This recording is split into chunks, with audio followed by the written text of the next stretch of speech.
Hey, thanks for joining me. I just wanted to revisit something that I've already looked at. I did double check, and the last time I looked at this book, it was 2 years ago. So, and I do this on occasion. I, for the most part, you review a comic book on a channel like mine, and once you do the thing, you move past it. But some of these things I really feel like deserve a second glance. That's one. And then two, because in 2 years, I've got significantly more subscribers than I did 2 years ago. So sometimes I'm like, well, I want to revisit it, show something to a wider audience, and it's kind of fun to revisit some old stuff. So I do this on occasion, and this one, it's one of my favorite books of all time. This is from 1989, so I'm thinking I was just a 12-year-old kid. Like it's so weird for me to think about.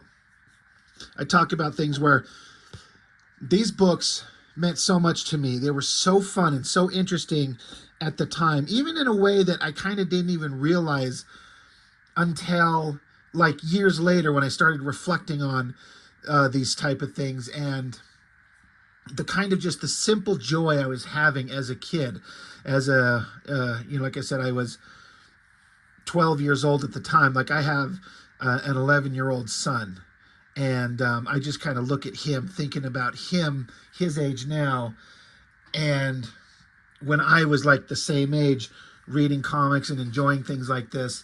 It's just the simple joys of these stories that were just getting stuck in my brain, and I've remembered my entire life.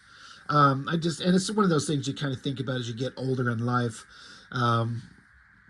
It's just good stuff. These books were so great. So I was reading these classic X-Men books, which are, of course, reprints of older books and older stories. But this is my first time getting to read these books.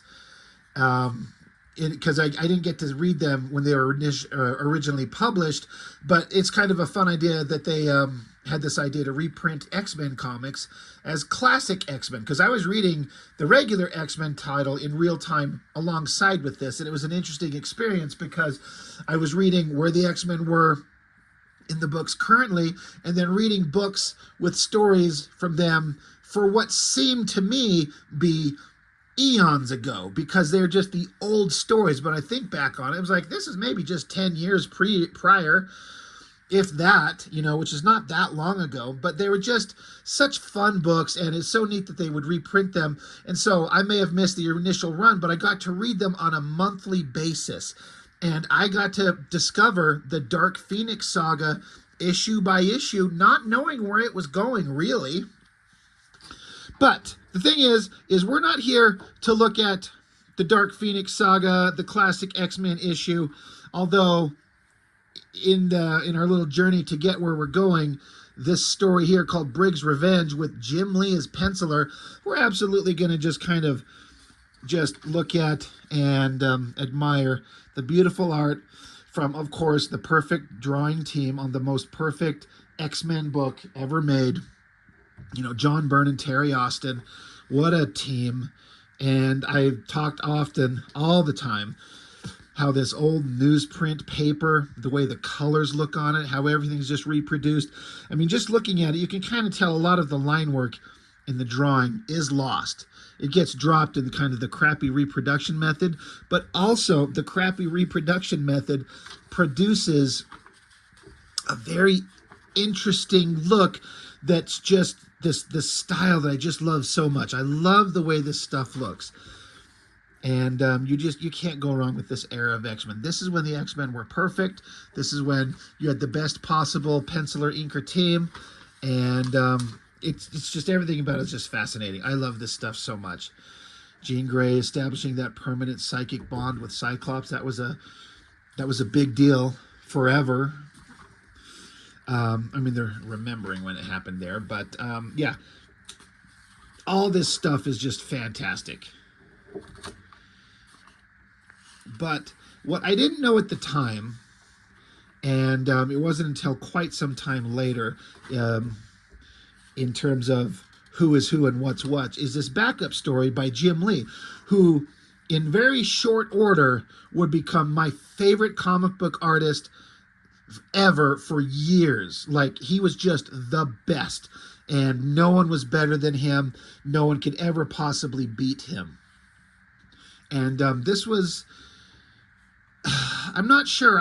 I want to say it might be my first Jim Lee art that I ever saw, but I did a little bit of digging around, and this book shows that this is made, it's got a publishing date of November of '89, and his first issue of X-Men is September of '89. This one here, Jim Lee penciler and inker Dan Green.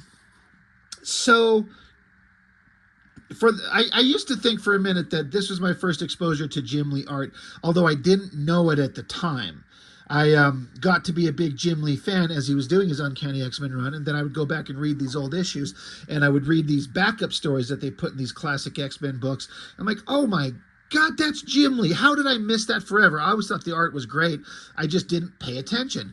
But yeah, this issue, I'm going to get to all of these books. I have a big pile of them sitting right next to me, which I'll get to in short order eventually.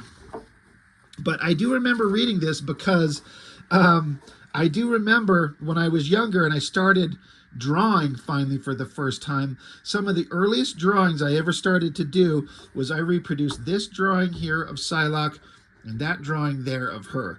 And what's funny is there are these little teeny tiny panels. Like, that's just this little corner box of both of these pages. And in my mind, my memory is that these were like big images. But they're not. They're just these little tiny things. And young 11-year-old me, 12-year-old me, 13-year-old me, I couldn't believe that a drawing of a comic book character could be so damn attractive. I thought this stuff was so beautiful. And as a young man kind of growing up, you get weird little feelings. You feel kind of funny, like when you used to climb the rope in gym class. I thought these things were the craziest. Like, how could a comic book girl look that hot? It's impossible. Anyway, I will get to those eventually. But so I did read this. So I'm guessing this was my first exposure to Jim Lee art. And but this one, I didn't know that it was him forever. And I love this kind of simple little story that, again, the whole story, the idea of the entire thing stuck with me forever because it's just a weird little one-off. It's fun because Jim Lee getting to take over in Uncanny X-Men, he's drawing the characters when they're in their kind of Australian outback era.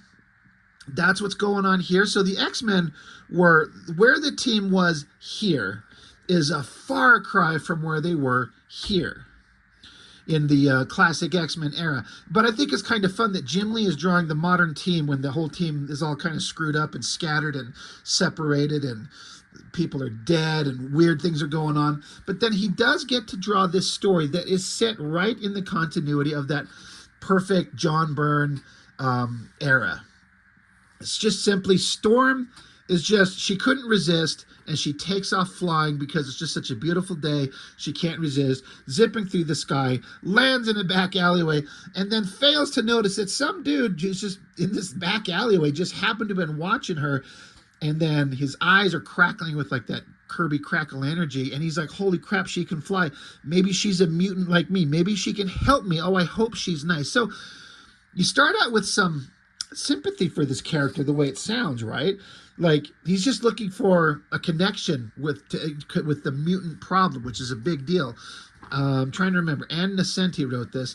I do like the story, although it does kind of have some... The character, this basically is the villain. There's some kind of weird back and forth with his motivations and how he kind of portrays himself that kind of never gets resolved. What I mean is, like I said, you have some sympathy for him. She's like, she's a mutant. Maybe she can help me. I hope she's nice. So flip over. Storm's just walking down the city street. Everyone's checking her out because she's stunningly beautiful, including rich guy getting out of limo. And while she's walking along, weird mutant guy comes up behind her, and he's just kind of like, hey, can I talk to you for a minute? And Storm is annoyed as fuck. She doesn't want to talk to some random stranger on the street. So she keeps walking. So Guy kind of freaks out. He's like, hey, why not so fast? I was introducing myself to you and you just walked off. So he's portrayed as being very pushy. So he doesn't have a lot of manners and courtesy, So again, he started out kind of, shall we say, like I said, sympathetic, but he's kind of being a little bit of a jerk. She was very rude to him, but, if a woman doesn't want to talk to you and she just walks away, you just let it go.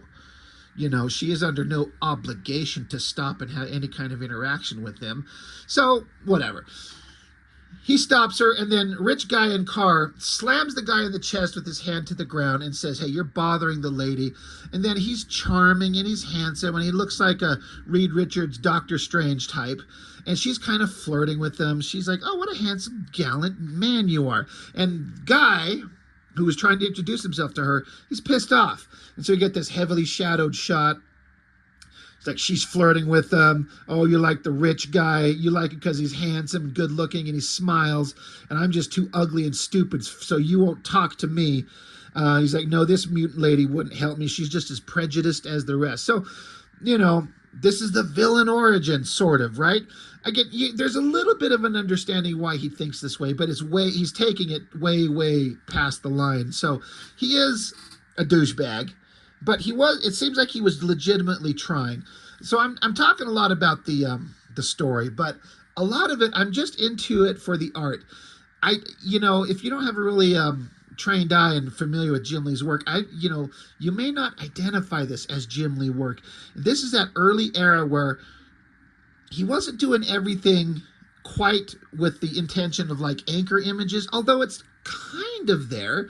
That shot of Storm there. Of course, the big opening splash page would be a big deal there, but it doesn't have that big Image Comics nonsense. This is where he, right at the beginning of what many of us consider to be his best era, the best Jim Lee art, is his Uncanny X-Men run. And again, he'd done the one issue, and then I think Silvestri came back in and did a couple more, and then Jim Lee eventually ended up back on and eventually became the regular penciler for a long run. And again, many of us consider his Uncanny X-Men run peak Jim Lee work. And this is right at the beginning of it, and I like it. There's detailed backgrounds and expressions, and I like the regular clothing. Like, hey, as an artist, you got to design this outfit. How do you come up with an outfit? A scarf, a long cloak, coat thing, the sleeves rolled up, some bracelets, big baggy pants, boots with laces on it. Like, it's a really interesting fashion design. It looks great. Love the heavily shadowed face here.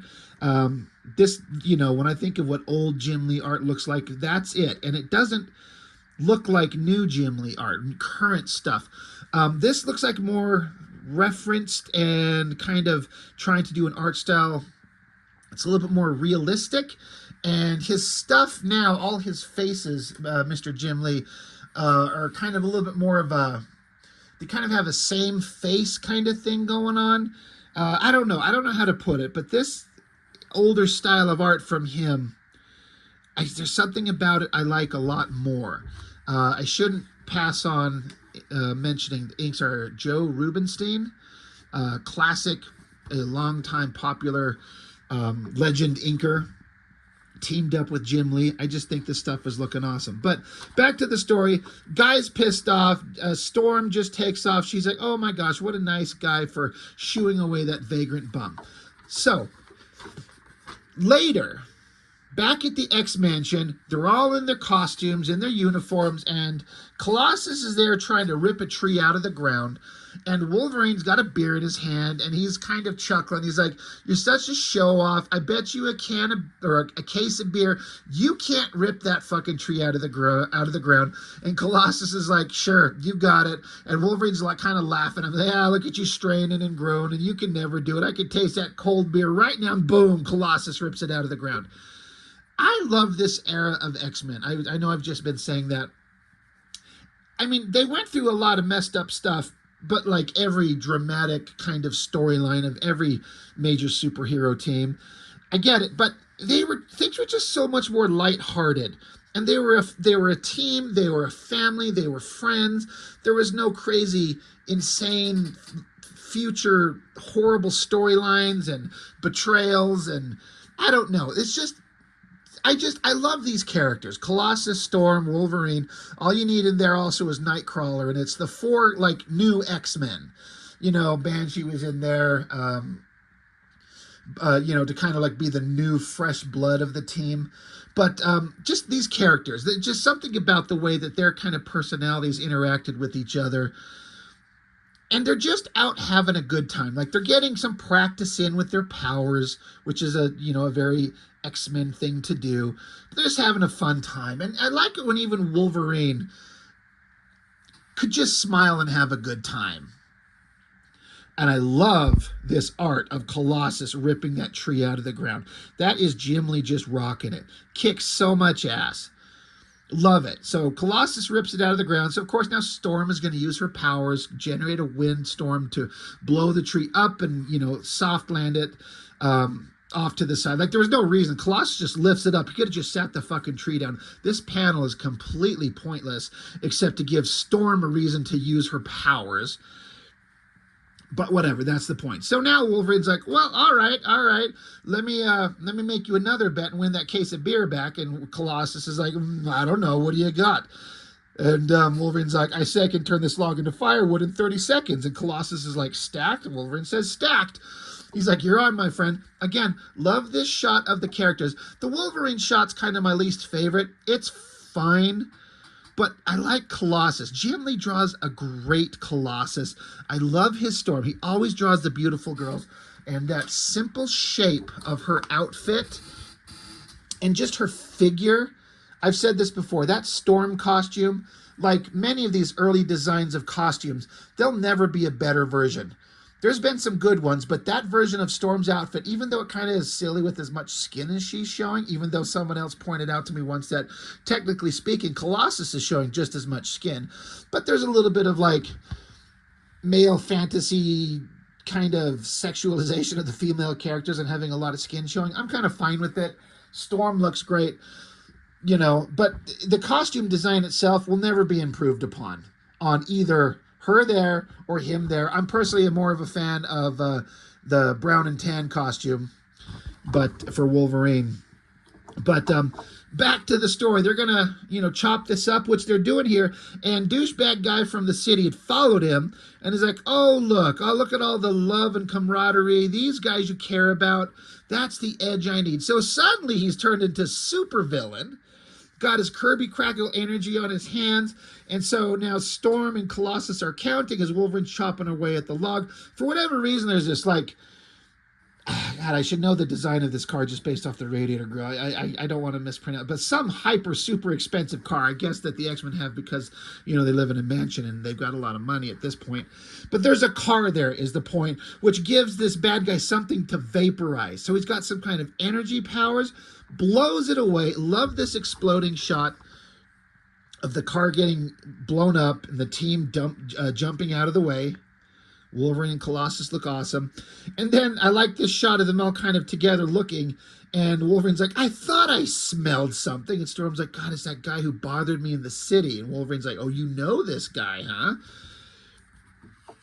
And again, the simplicity of the art where Jim Lee is still making it dynamic and interesting, but he hasn't yet moved into that cross-hatching style that he still uses to render his figures with today, that is just a little bit too much. This simpler style, where it's more heavily shadowed, I've said this a lot, whenever Jim Lee decides to throw in a lot of heavy shadows on his work, I think it excels beyond anything, better than anything he does otherwise. That's just my opinion. But there's the guy, he's standing there, energy crackling, psychotic look on his face, and he's telling him, don't move, I could vaporize all of you in a second, but I'm only going to kill one of you. He's like, hey, you dumb bitch, you ignored me, and you made me feel like a loser, so I'm going to make you, you're good at making choices, so now I'm going to make you have a choice. that you're going to affect you for the rest of your life. You get to choose which one of your buddies gets to die.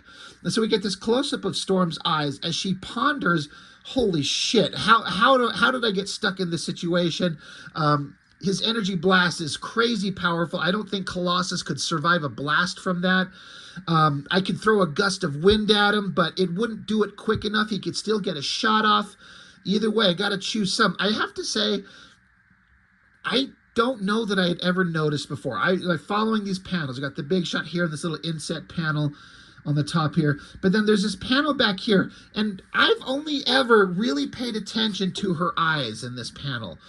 The close-up of her eyes. I don't know if I ever noticed that it continued down here with her nose and her mouth. I just missed that somehow. I don't know how. As I was kind of going through this before I started recording, I'm like, oh shit, look, her nose and her mouth. Did I even notice that? I don't know if I even noticed it on my last review 2 years ago. But I like this shot. Storm looks to Colossus. She's like, I have to choose one of them. She looks to Colossus, and I like this shot of his face because she's saying he's so sweet, so innocent, I cannot, and both those descriptors are not Wolverine, but she's like, but should I choose Wolverine? What instinct should I follow? I like that Colossus, he's an innocent young man at this point.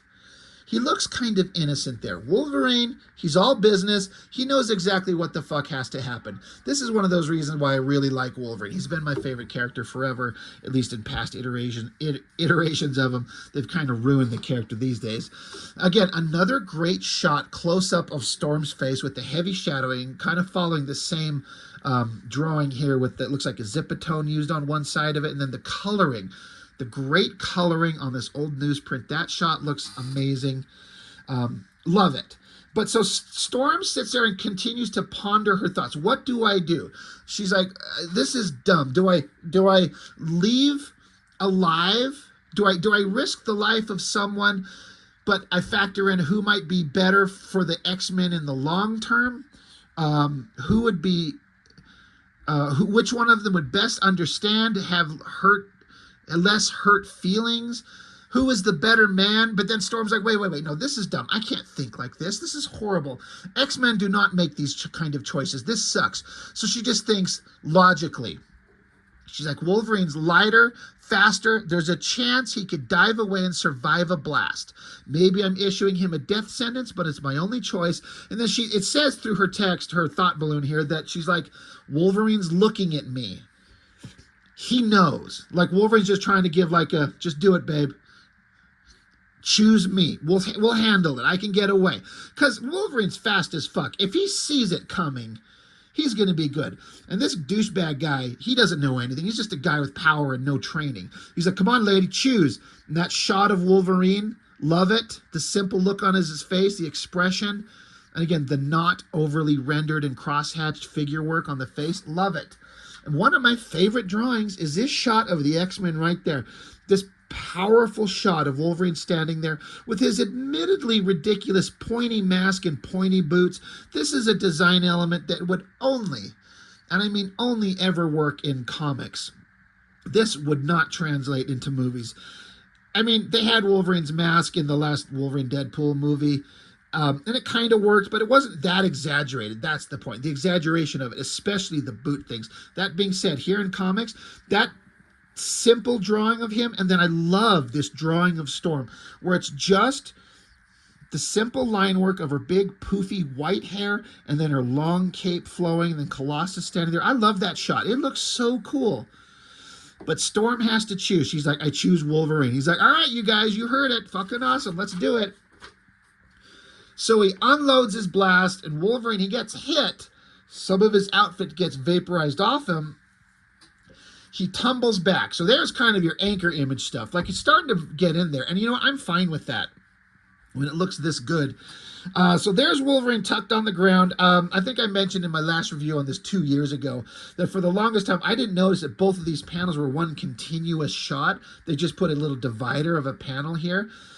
When I was younger, I just thought they were two separate panels. It's just like, there's Wolverine, and he's hit, and the guy's like got his arms pulled up and he's charged up. He's like, oh, he leaped away. He needs another blast. And then there was just this shot silently by itself as Storm is kind of dazed, and Colossus, he's already on his feet, got the fucking tree in his hands. But it is one single shot, and it works great. But I love that Colossus, he's on the ball with it. He picks up the tree, and this would have killed a fucker. Blasts him in the face like a baseball bat swing with this tree, smacks the guy in the head, shattered every bone in his skull. Now you could say Colossus pulled his punch. Colossus doesn't even need to have the tree, although you could also make the argument that it's given him a longer reach to get to him a half a millisecond quicker. I guess that all makes sense. Socks the guy in the face, and so then Storm jumps up and starts using her wind powers to keep him in the air off his feet and disoriented, but the guy's just blasting energy from his hands all over. She's like, we got to pin his fist. We got to shut him down. He's just firing wildly, and Wolverine, he's up. It's like, just drop him, Storm, right here. He's mine. Close up of Wolverine, blood coming out of his face. You know, love it. The intense. So I look at this, and a lot of you watch my reviews. You know, I talk about Liefeld videos often, how every goddamn book, every page, every panel, the characters have a close-up on the face with gritted teeth. This is an example of where that exact kind of scenario is warranted. It fits the character. He got shot, he's pissed, he's intense, he's motivated, he's got some shit to do. That's why you put that look on his face there. You know, here, his mouth is closed. He's kind of quiet, simple, reflective, contemplative, but now he's pissed. That's where you use that kind of close-up on the face with gritted teeth and blood and heavy rendering. So Storm drops the guy to the ground, hits the ground, and then Colossus, again, it's just simple little actions that Colossus does that makes me like the guy, and I like the character anyway. But he immediately gets onto the guy and holds his hands up to his own head, so as if you're going to blast your own laser from your hands, you're going to blow your own head off. So then Wolverine comes up, pops his claws, he's like, all right, asshole, now you got your own choice to make. You can either die by my claws, or you can use your fist to fry your own brains. And what's kind of funny is that Colossus doesn't stop Wolverine. I don't for a second think that he would advocate for that, or maybe he just doesn't think that Wolverine's actually going to do it, but he's pissed. I think that's how I read this. Colossus doesn't say anything. Now you could say because the story narrative thrust is between Wolverine and Storm. Mainly Storm, because she has to make this choice, and she chose Wolverine to get hit. And Wolverine's kind of, in a way, depending on your thoughts and your kind of opinion, he's got every right to fight back and take this guy out. Now, no, he shouldn't kill him, of course. That's not the point. But for Wolverine and who he is and what he does, if no one else was there, Wolverine would have fucking killed this guy, stabbed him to death instantly. But fortunately, you know, the X-Men are there to kind of help be his conscience before he does something terrible. And so Colossus is not a major part of the story, so he's just kind of quietly in the background and occasionally gets to do some cool shit. But I also am like reading into his actions, as I like his characterizations because of that. Anyway, Wolverine gives him his ultimatum, and Storm puts her hand on his shoulder. She's like, look, he's a human being, maybe he's evil, I don't know what made him this way, but he reached out to me and I ignored him. And I maybe could have stopped this if I would have shown a little kindness a little bit earlier. She's like, I maybe have some, she's like, part of this is my fault, perhaps. So but we can't just kill him. I do have to say, I'm pretty sure I pointed this out in the previous review 2 years ago. I think that face on Storm looks great. She looks fantastic. Jim Lee can draw some great faces. Again, I'm going to say this is before Jim Lee got into this specific way of drawing female faces that he does now that's significantly like they all look the same. This is just something this is so much better. But anyway, Storm talks to Wolf. She's like, we can't kill him. He tried to reach out to me. I blew him off. We've de-escalated the situation. The threat's over. So can we just not? So Wolverine, I like how Storm's standing here, and she's got her cape kind of flowing in the wind between them. And of course, Storm is, this is before she was given leadership of the X-Men.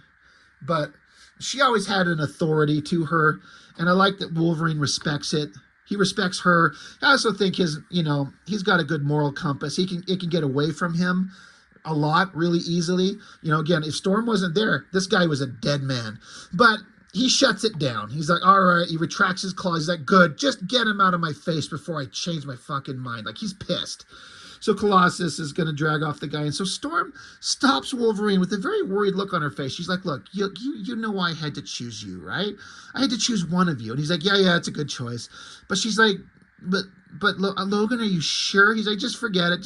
I feel like Wolverine's kind of pissed. I think I mentioned this in my previous review. He's like, forget it. And he's like, I'm going to go get a beer. And, the shadows, the heavy on his face, the background gets dark. His eyes are kind of dark and sullen and sunken in. You could read this as many different ways. Again, this is where these comics we get to have some interpretation for ourselves. Knowing Wolverine the way that I do now, he loves being with the X-Men. They are his family, and he would die for them, and he's loyal to them till the end of his time.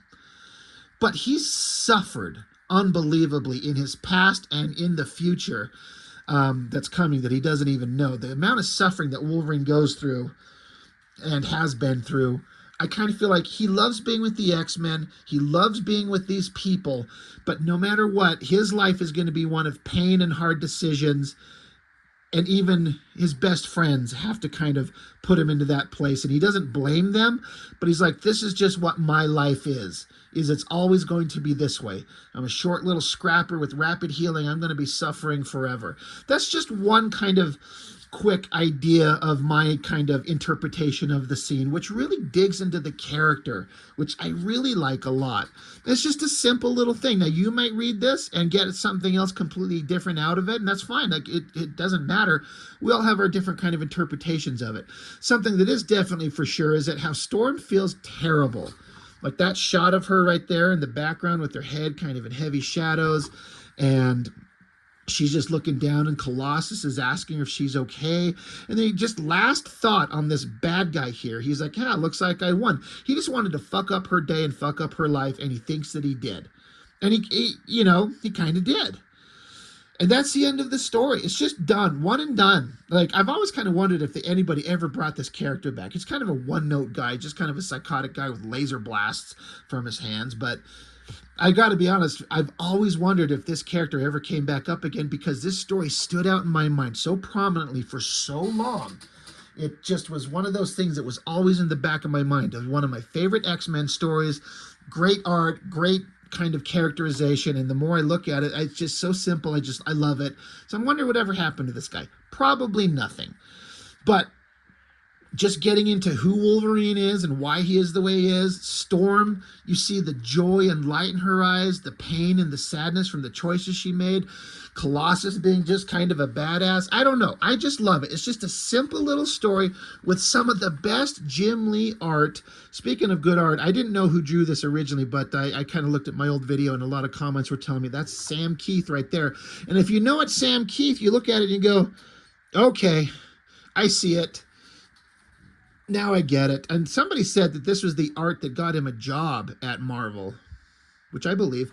Anyway, just a simple little X-Men story that I feel like works on many levels over and over, and I just love it. And I just wanted to share it again because it's my channel. I can do what I want. So that's all I got. Just a little backup story of the X-Men. It's called Briggs' Revenge. Briggs is the name of the bad guy. From 1989 in issue 39 of Classic X-Men.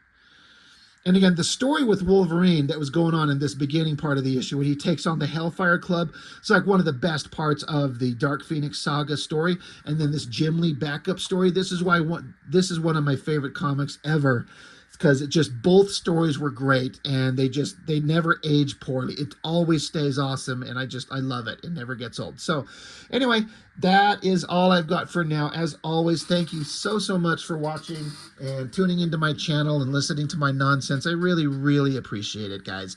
Thank you so much for joining me, and I'll see you next time.